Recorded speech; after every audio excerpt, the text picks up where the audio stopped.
காலையில அவ்வளவு சீக்கிரம் எந்திரிச்சு அந்த தம்பி அவளை ஆஸ்பத்திரிக்கே கூட்டிட்டு போயிருக்கு. நீ எதை பத்தி கவலைப்படாம தூங்கிக்கிட்டு இருந்தாங்கற? தம்பி கிளம்புதுன்னு தெரிஞ்சு நீ கூடவே போயிருக்க வேணாம்? மா இப்ப என்னமா ஆச்சு? விஜய் அந்த பொண்ணு ஹாஸ்பிடல் தானே கூட்டிட்டு போயிருக்காரு. அதுக்கு எதுக்கு காவேரியும் கூடயே போனுங்கற?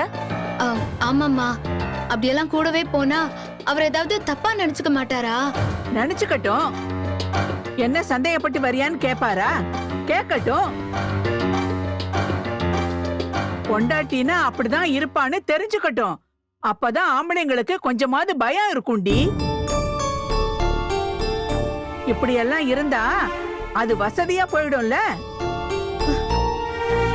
அப்புறம் தும்ப விட்டுட்டு வாழை பிடிச்ச கதையா ஆயிடும். அவ்வளவுதான் நான் சொல்லுவேன். அதையெல்லாம் யோசிக்கிற ஆளா இருந்தா முதல்ல இப்படி ஒரு காரியத்தை பண்ணிக்கிட்டு வந்து நிப்பாளா? ஏற்கனவே தும்ப விட்டுட்டு தான் வந்து நிக்கிறா.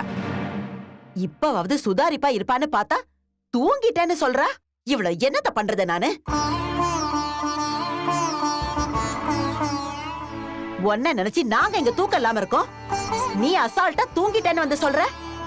மா அவரை பத்தி எனக்கு தெரியும்மா. மத்த ஆம்பளைங்க மாதிரி அவரையும் ஒரே தட்டுல வச்சு எடை போடாத.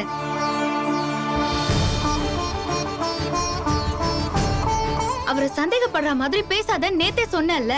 திரும்ப திரும்ப அதே மாதிரி பேசிட்டு இருந்தா என்ன அர்த்தம்? ஏண்டி, உன் மனசுக்குள்ள அந்த பயம் இல்லாமதான் நேத்து இங்க வந்து அப்படி அழுதியா? நான் தைரியமா தான் இருந்தேன். நீங்க எல்லாருமா இப்படி பேசிதான் என்ன குழப்பி விட்டீங்க. கேட்டுக்க சாரதா, நாம தான் குழப்பி விட்டுட்டோமா. இங்க பாருடி, உன் புருஷன் நல்லவன் தான். ஆனா சூழ்நிலை யாரையும் எப்படியும் மாத்திடும். நீ சுதாரிப்பா இருக்கணும்னு தான் நாங்க சொல்றோம். முதல்ல போனை போட்டு என்ன ஏதுன்னு அப்பப்ப கேட்டுக்கிட்டே இரு.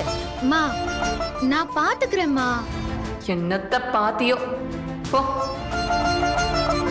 காபி குடிக்கிறியா? இப்பதாம்மா குடிச்சிட்டு வந்தேன். அக்காவுக்கும் யமுனாக்கும் சேர்த்து தான் போட்டேன். திடீர்னு 2 பேரையும் காணும் தான் தேடி வந்தேன். சரி நான் வரேன்.